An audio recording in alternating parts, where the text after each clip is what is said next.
Nairobi County. Meanwhile, Azimio leader Raila Odinga has declared nationwide Sabasaba rallies, with the ultimate rally at the Kamkunji grounds in Nairobi to protest the government's action that he says has made life difficult for Kenyans. In Nairobi, the Azimio coalition will also kickstart the collection of signatures to reject the Kenya Kwanza administration and the injustices they say the government has imposed on Kenyans through the Punitive Finance Act. Shemtai Goin reports.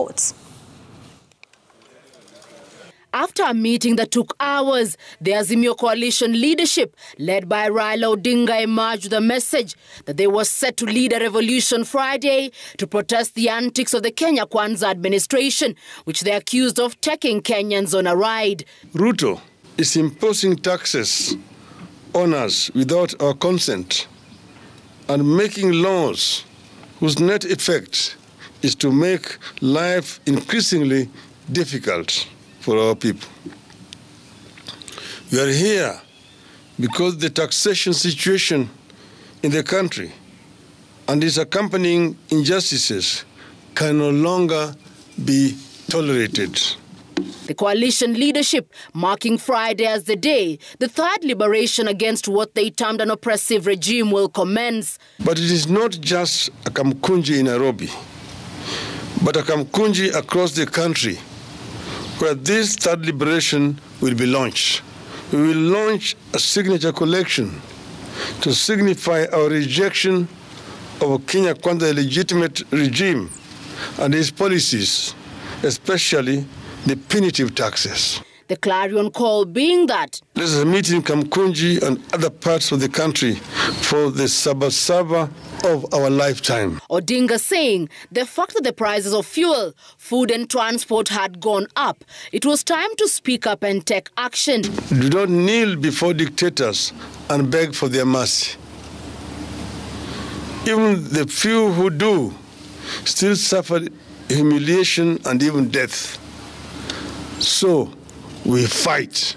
The coalition hit out at President William Ruto for failing to cushion vulnerable Kenyans from the biting high cost of living and instead appearing to favor the wealthy. Ruto has even removed subsidies on fuel, unga, electricity, and even school fees, while giving subsidies to helicopter owners and using our money to finance lavish lifestyles of his allies.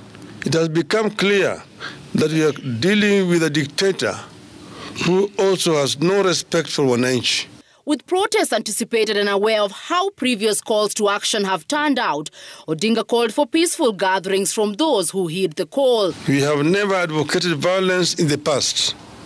We will never advocate it now or in the future.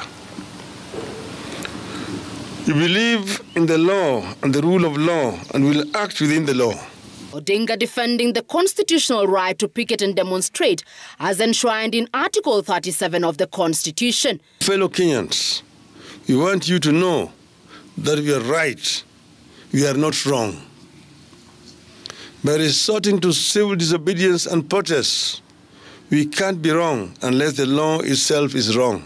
On July 7, 1990, pro-democracy protests were held across the country. And now, the Azimio la Umoja One Kenya coalition says Kenya is ripe for protest and revolution.